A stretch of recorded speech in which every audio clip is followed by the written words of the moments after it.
हुआ है, क्या कहना चाहेंगे, कैसा बजट है आपके नज़र? बजट केवल घोषणाएं हैं।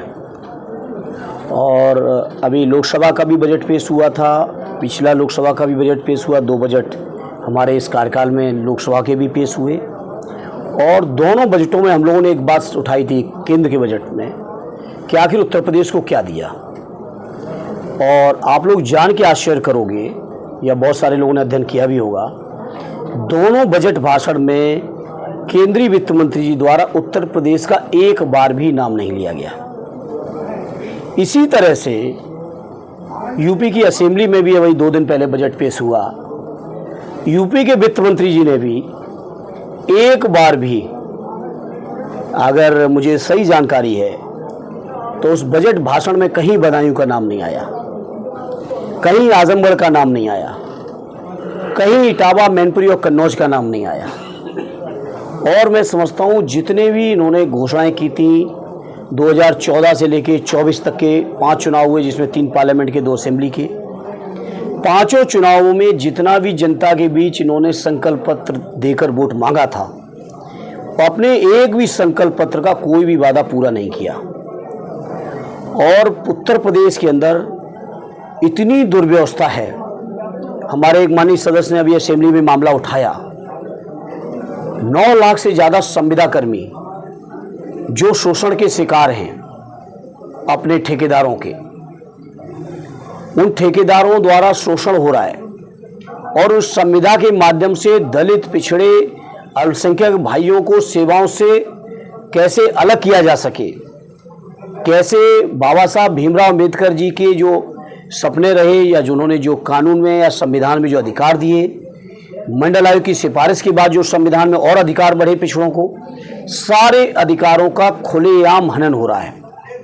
कहीं भी सरकारी नौकरी में दलित पिछड़ों को आरक्षण नहीं मिल रहा है। मुसलमान भाइयों के खिलाफ तो नफरत पैदा की जा रही है। जिस तरह के शब्दावली उत्तर प्रदेश के मुख्यमंत्री ने विधानसभा में बोली, मैं समझता हूँ उत्तर प्रदेश जैसे शानदार प्रदेश का ये दुर्भाग्य है कि इतने असंसदीय शब्द मुख्यमंत्री द्वारा सदन में बोले जा रहे हैं।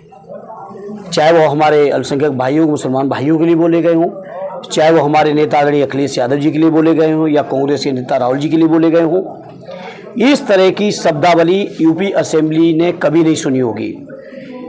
सदैव नेताजी बताते थे कि उत्तर प्रदेश असेंबली की वो गरिमा रही, वो परंपराएं रहीं, जिन परंपराओं को देश की संसद भी कई मौक़ों पर अनुसरण करती थी उत्तर प्रदेश की परंपराओं की। उस उत्तर प्रदेश की असेंबली के अंदर जिस तरह से दुर्भाग्यपूर्ण ये वक्तव्य आ रहे हैं मुख्यमंत्री जी के, ये मैं समझता हूँ प्रदेश का दुर्भाग्य है। जहाँ तक बजट का सवाल है, लगातार उपेक्षा हो रही है। एक भी बात, एक भी भाषण, एक भी वादा इनका पूरा नहीं हो रहा है। आज जब हम आप बैठे हैं बदायूं में बात कर रहे हैं, आदरणीय अखिलेश यादव जी ने, मुझे याद है 20 दिसंबर 2013 को यहाँ के मेडिकल कॉलेज का शिलान्यास किया था। और शिलान्यास के 1.5-2 साल के अंदर ही ओपीडी शुरू हो गई थी। ओपीडी शुरू होने के 15 दिन के अंदर 3000 से ज़्यादा ओपीडी हो रही थी, जो कि आज योगी जी के इस कार्यकाल के 8 बजट कंप्लीट होने के बाद, 9वां बजट पेश होने के बाद भी उस मेडिकल कॉलेज में दुर्दशा है। कल एक बदायूं के साथी हमसे कह रहे थे कि इतने बड़े चूहे हैं मेडिकल कॉलेज के कि उनका साइज खरगोश जैसा हो गया है। ये दुर्दशा है। मरीजों को आईसीयू में चूहे काट रहे हैं। कुछ मरीज अपने इलाज से इतना परेशान, निराश, उदास हो गए कि उन्होंने मेडिकल कॉलेज से कूद के आत्महत्याएं की। जब आज हमने जानकारी जुटाई, पिछले 8 साल पूरे होने के बाद, 9वां बजट पेश होने के बाद, मेडिकल कॉलेज जहां आदरणीय अखिलेश यादव जी ने छोड़ा था, आज का आज वहीं का वहीं है। कोई भी उसमें नया विस्तार या जो प्रोजेक्ट के लिए पैसा मिलना चाहिए था, वो पैसा नहीं मिला। आज मैं कह रहा हूं, आप लोग यहां से जाएं अगर मेडिकल कॉलेज, तो 65 डॉक्टरों की कमी है।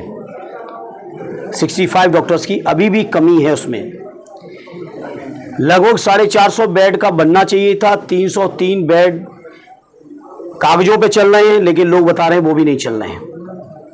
तो ये तो हाल है। तो मैं जब बदायूं में बैठा हूं तो मैं पूछना चाहता हूं यहाँ के मुख्यमंत्री जी, वित्त मंत्री जी और बीजेपी के यहाँ के नेताओं से कि आखिर बताएं कि केंद्र के बजट में उत्तर प्रदेश को कितना मिला और उत्तर प्रदेश के बजट में बदायूं को कितना मिला, आजमगढ़ को कितना मिला, मैनपुरी को कितना मिला, कन्नौज को कितना मिला, और अगर उपेक्षा हो रही तो आखिर कारण क्या है। तो बीजेपी के लोग ये जो बातें करते हैं, भाषण देते हैं, सबका साथ सबका विश्वास, किसी का विश्वास नहीं बचा अब इनके ऊपर। इनसे निराश है किसान।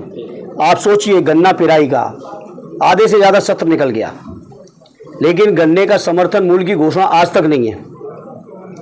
आज तक समर्थन मूल्य की घोषणा नहीं है। पिछले 8 साल कंप्लीट होने के बाद भी केवल एक बार 2021-22 का सत्र, जिस समय चुनाव होना था असेंबली का, केवल एक बार गन्ने का मूल्य बढ़ाया गया। गन्ने में कोई मूल्य नहीं बढ़ा। खाद की हालत आपने देखी, ब्लैक मार्केटिंग से कितना किसान परेशान रहा।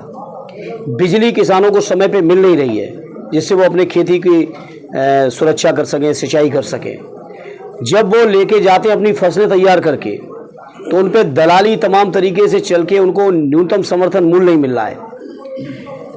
बीजेपी के लोगों ने 14 में घोषणा की थी कि स्वामीनाथन जी की सिफारिश को हम लोग लागू करेंगे, 1.5 गुना समर्थन मूल्य का कानूनी गारंटी देंगे। वो आज तक नहीं थी।